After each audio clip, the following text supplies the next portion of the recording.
Well, how do you do? Sorry. How do you do? I'm sick right now. My apologies. It seems like part one was good enough for you, so now you're here, and if you're not, you're just here by chance. Well, in short, there's a sitcom about dinosaurs, and you should watch part one if you want to know more about the characters and context, I guess.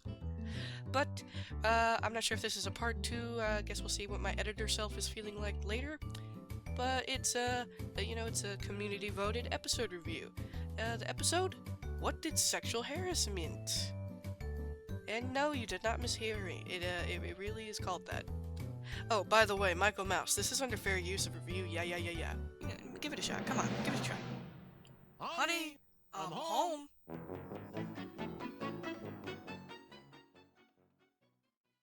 We start up with the lovely Sinclair household, as always. But today, the episode is centered around somebody different. Our lovely side character, Monica de Vertebrate. We find out the unfortunate news that Monica and her job search stuff, like what she did in her career here recently, hasn't been going too hot. You know, she's been hoping out on commission work, but no good. And so she really needs a tie-over job, something easy, something that she just doesn't even have to think about. And then we see Earl walk in, quite literally not thinking at all, and Something to tide me over? Something low stress and mindless? Something any idiot can do? All right. Who filled in the holes in my bowling ball? it sparks an idea between the girls. The perfect job for Monica in that case would probably be tree pushing. And you know, given her size and power, shit, she'll probably be the best on the team. And as you can imagine, Earl being his, conservative self, he's very against that idea. A female tree pusher, yeah, he'll be a laughingstock, he says. And, Mr. Richfield makes it very clear when he goes in to beg for Monica to get a job. Yeah, no, this is ludicrous, Earl. What the hell are you thinking? Here, we're an equal opportunity hirer, but I'm gonna pull out this cheat sheet how to kindly turn her away. And so they try it, except, well, it doesn't go as planned. Necklace! Necklace! Necklace! My, that's a lovely necklace. Yeah. Excuse me, but what does my necklace have to do with getting this job? It's just that you're such a dainty little thing. Yeah, lovely necklace. So she starts her job. And she has to report to none other than the foreman, Mr. Harris. Yeah, that guy. Sexual Harris. Basically, an old-timey, what's the word? I don't know the word. I'm getting old! We're gonna say... incel. That's the word. Thank you. Yeah, old-timey incel. And basically, in the dinosaurs world, he's the inventor of doing that nasty thing with, having two intentions to your words, if you know what I mean. As you can imagine, Monica, being the independent, I don't give a fuck, gigantic woman that she is, very bluntly says, no, what the hell, sicko? But ultimately gets fired for it unfairly.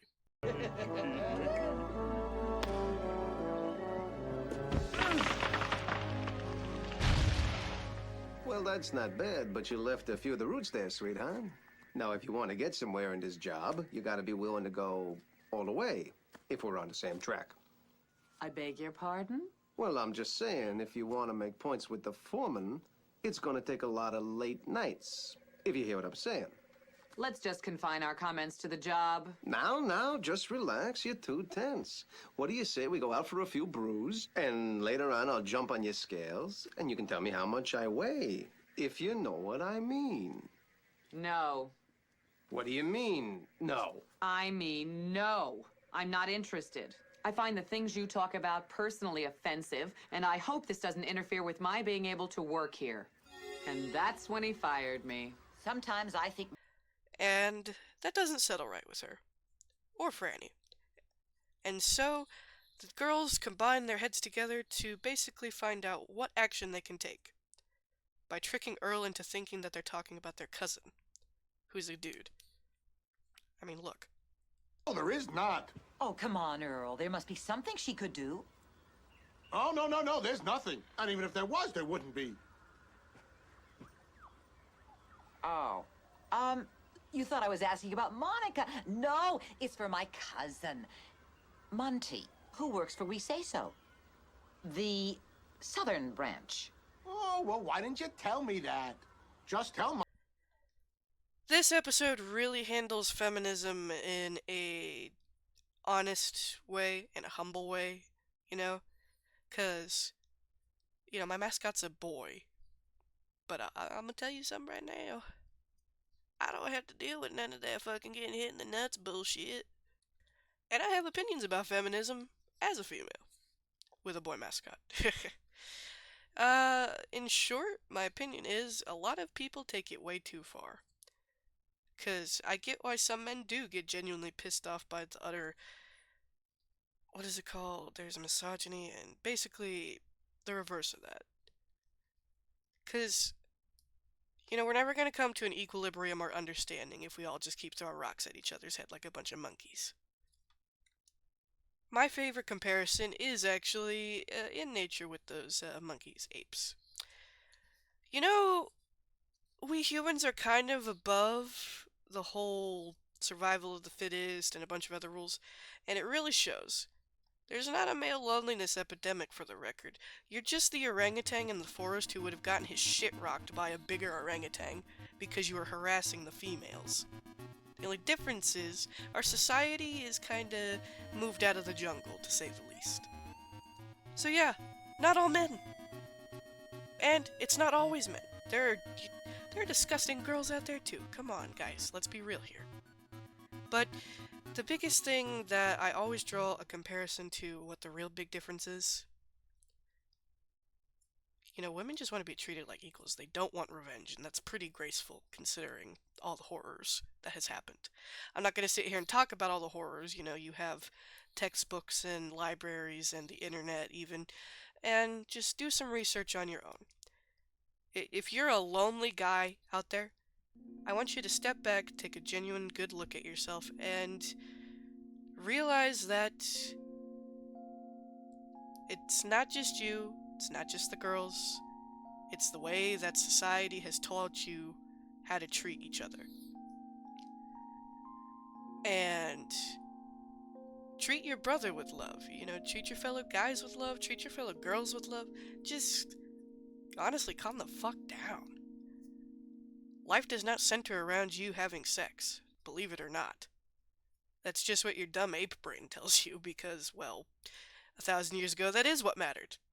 But now what matters is you have the time to be sad about even being by yourself instead of getting eaten by a tiger. You have time to go collect figures or go be watching this video, posting something on Reddit. Take some time to love yourself if you can't get bitches to love you, because you'll find the bitches love a man who love themselves.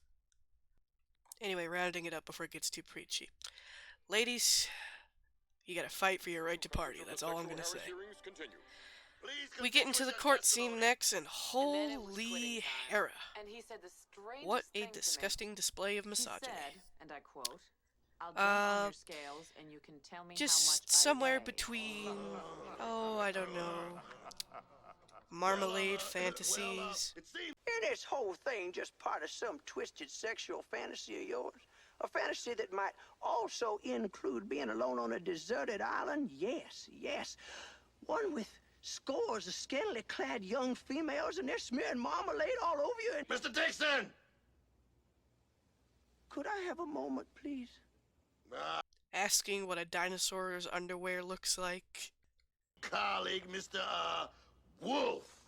You're obviously a very attractive female. Could you, please describe for us what you were wearing at the time of the incident? Was it, seductive or revealing? It was a hard hat and a work shirt. And I don't appreciate the insinuation that I somehow asked for this kind of behavior. I'm insinuating no such thing. Now, could you please describe for us in detail what, kind of underwear you have on at the moment? I don't understand how that's relevant. Well, ma'am, if you understood the relevancy of it, you'd be a male. I don't see why Monica's putting herself through this. Couldn't she just find another job? You're missing the whole point. And Robbie being our lovely radical son. For a second, we see somebody with free will, and then all of a sudden their puppet strings get pulled, and they are told, shut the fuck up. And then Monica rolls out, and she's like, oh my god, you all are fucking disgusting. What is wrong with you? And man, girl, I wish girls could just be talking like that, just blunt their minds like that. Of course, I guess if we were the size of a small building, yeah. Thank you for your candor, Mr. Sinclair. Oh, yeah, and another thing. I don't see why she ever needed the job. A female's place is in the home, taking orders from her husband. In the Sinclair household, when I say jump, my wife says, how high? Hi! Huh? Oh, Franny rolls up on the scene too and tries to fucking stick her nose in it. And then, they very crudely try and accuse her and slander her fucking name, so fuck you guys. How dare you talk about the mama that way? Roy gets thrown in there too, and his poor tummy hurts. Let's move on to the statements from the other co-workers. Well, I always thought of Harris as a swell guy, but he shouldn't have asked her out on the job. Why not? 'Cause I seen her first. So you find her attractive, and therefore couldn't blame Harris for asking her out. Well, no. I mean, yes. I mean, I know Harris, and I don't think he would have done anything wrong. And I know Monica, and I don't think she would have ever lied. So, therefore, I have a stomach ache. Can I lie down? So, the results come in. She doesn't win the case. Much like the unfortunate truth and endings to a lot of cases like this. But we must put it behind us. And we see, again, the new misogyny song that I'm going to start singing at boys when they are acting a fool. And we see Mr. Harris actually come forth, almost acting like he is profound for a second. And then he throws it right back into the fucking ashes. Hey, sweet thing, no hard feelings if you Of see course, where I'm Monica. going. Monica, being a giant brachiosaur, does what every girl everywhere wishes she could do to creeps like that. I Yeah. wonder what she meant by that. Huh? In conclusion, this episode talked about some real tough shit. The fight for ladies to have a fair chance and spot in society. And men in their, not all men, but some of the men in their backwards thinking that is very old and outdated about a female's place. To which I remind all you males, you wouldn't exist without a female. Give 'em some respect.